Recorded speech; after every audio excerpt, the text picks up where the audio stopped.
এই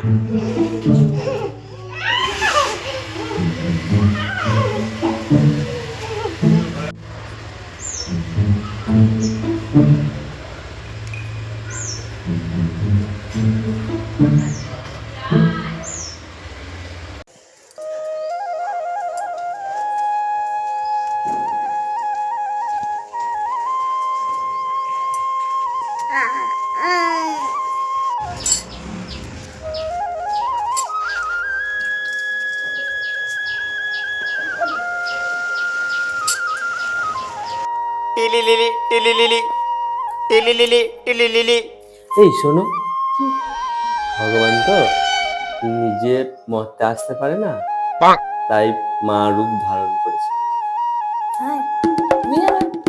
কি? ভাবলো ভগবান যখন এত কিছু করছে হ্যাঁ, আমাদের কিছু করা উচিত, তাই ওটা শাশুড়ি রূপে।